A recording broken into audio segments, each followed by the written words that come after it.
Hello viewers मु कुणाल आज आपण पे छोटे रेडी टू मूव ट्रिप्लेक्स घर जोटा कि सुंदरपदार कंटिलो लोकालिटी रोचे आपण माने देखि दउची घर फ्रंट एलिवेशन एई भलिया कैची रहबा आसंतु घर लुकआउट भी गोटे देखिबा एठी जदि आपण एंट्री कर दउछन आपण एठी गोटे पार्किंग स्पेस पाई जाउछन्ती एठू डबल फ्लोर को एंट्री हो जाउची एई पटे आपण फर्स्ट फ्लोर सेकंड फ्लोर को कनेक्ट करबे और एटा ग्राउंड फ्लोर रहउची एटा आपण रहि जाउची लिविंग स्पेस आपण को माने ड्राइंग स्पेस सहित आपण एठी रहि जाउची गोटे कॉमन टॉयलेट आ एई जगह रहि जाउची आपण ओपन किचन सहित एटा रहउची डाइनिंग स्पेस आ तळ ग्राउंड फ्लोर रे रहि जाउची गोटे आपण बेडरूम चलन देबे हम फर्स्ट फ्लोर जिबा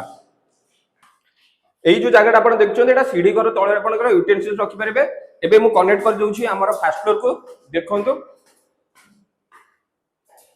हमर जो फर्स्ट फ्लोर ता अछि एटा गोटे रेंटेड पर्पस रे आपण यूज कर परिबे 2 बीएचके मॉडल रे रहउची एठी आपण पाई जाउची ड्राइंग स्पेस सेमती सेम कॉमन टॉयलेट सेट रहि जाउची एई पटे आपण पाई जाउची डाइनिंग कम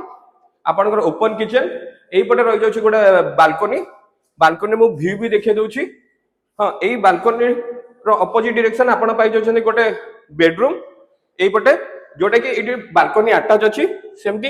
एई पटे आ गोटे बेडरूम पाउछन जोटा मास्टर बेडरूम रहउची बेडरूम सहित आपनकर टॉयलेट रहि जाउची आ एई पटे भी आ गोटे बालकनी रहि जाउची माने सेकंड फ्लोर कहबा गेला आपण तीनटा बालकनी अवेल करछन दीटा बेडरूम अवेल करछन बे मु सेकंड फ्लोर रे पहुंची जी देखि परथु एटा जो रहउची आपनकर ओपन टेरेस गोटे रहिबो ता सहित आपनकर एई सेकंड फ्लोर गोटे वन आरके हिसाब रे पाइ जो माने एटा बेडरूम कम लिविंग स्पेस रहउची किचन भी रहउची आ आपनकर टॉयलेट भी रहउची एई जो प्रोजेक्ट विषय रे डिटेल से जानिया पे स्क्रीन रे दिया नंबर रे कॉल करंतु।